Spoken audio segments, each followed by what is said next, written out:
ప్రజల్ని రెచ్చగొట్టాలి. అదే BJP party చేసిన రాజకీయం. ఒక గోద్రాకు కారణం బీజేపీ పార్టీ, మణిపూర్లో ఘటనలకు కారణం బీజేపీ పార్టీ. ముస్లింలైనా, మాస్కులైనా, క్రిస్టియన్స్నైనా, చర్చిలనైనా ఊచకోత కోసిన పార్టీ బీజేపీ పార్టీ. వీళ్ళ ఉగ్రవాదం గురించి, తీవ్రవాదం గురించి మాట్లాడేది వీళ్ళు కాదా తీవ్రవాదులు? ముస్లింలకు రిజర్వేషన్లు తొలగిస్తామని చెప్తున్నారు. అది తీవ్రవాదం కాదా? అగ్రవర్గాల వారికే పెద్దపీట వేస్తుంది బీజేపీ పార్టీ. ఇది తీవ్రవాదం కాదా? వాళ్ళ తొత్తులైన వాళ్ళకి, వాళ్ళ చేతుల్లో ఉన్న వాళ్ళకి, కేవలం 10% మంది చేతుల్లోనే దేశ వ్యాపారం, పెద్ద పెద్దయన్నీ కంపెనీలన్నీ వాళ్ళ చేతుల్లో ఉండడం, ఇది తీవ్రవాదం కాదా? బీజేపీ పార్టీ సమాధానం చెప్పాలి.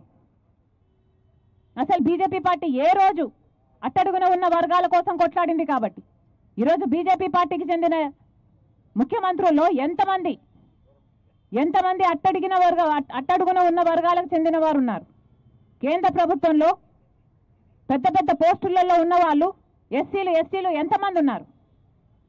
బీజేపీ పార్టీకి వీళ్ళ మీద ప్రేమ ఉంటే మరి ఈ వర్గాలకు చెందిన విద్యార్థుల స్కాలర్షిప్లు ఎందుకు తగ్గిస్తున్నారు? దళిత మహిళలు ప్రభుత్వ పథకాల నుంచి లబ్ధి పొందే వాళ్ళ శాతము ఎందుకు తగ్గిస్తున్నారు? ఇదంతా చేస్తున్నది బీజేపీ పార్టీ కదా? గత 10 సంవత్సరాలలో బీజేపీ పార్టీ అధికారంలో ఉంటే దళితుల మీద జరిగిన దాడులు 15% నుంచి 32%కి పెరిగాయి. ఇది తీవ్రవాదం కాదా? బీజేపీ పార్టీ సమాధానం చెప్పాలి. కశ్మీర్ నుంచి కన్యాకుమారి దాకా వేల కిలోమీటర్లు ధైర్యాన్ని నింపడానికి, సోదర భావాన్ని నింపడానికి రాహుల్ గాంధీ గారు పాదయాత్ర చేశారు. అలాంటి రాహుల్ గాంధీ గారిని ఈరోజు ఇన్ని మాటలు అంటున్నారు.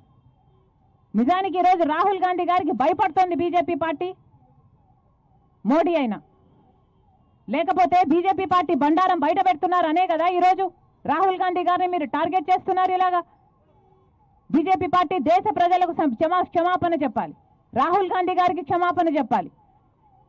బీజేపీ పార్టీ అంటేనే భారతీయ జుమ్లా పార్టీ, బీజేపీ పార్టీ అంటేనే భారతీయ జూటా పార్టీ. అలాంటిది మీరా మాట్లాడేది?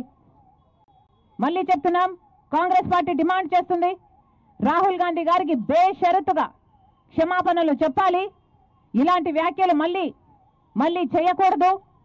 వీళ్ళ మీద కఠినమైన చర్యలు తీసుకోవాలని కాంగ్రెస్ పార్టీ డిమాండ్ చేస్తుంది.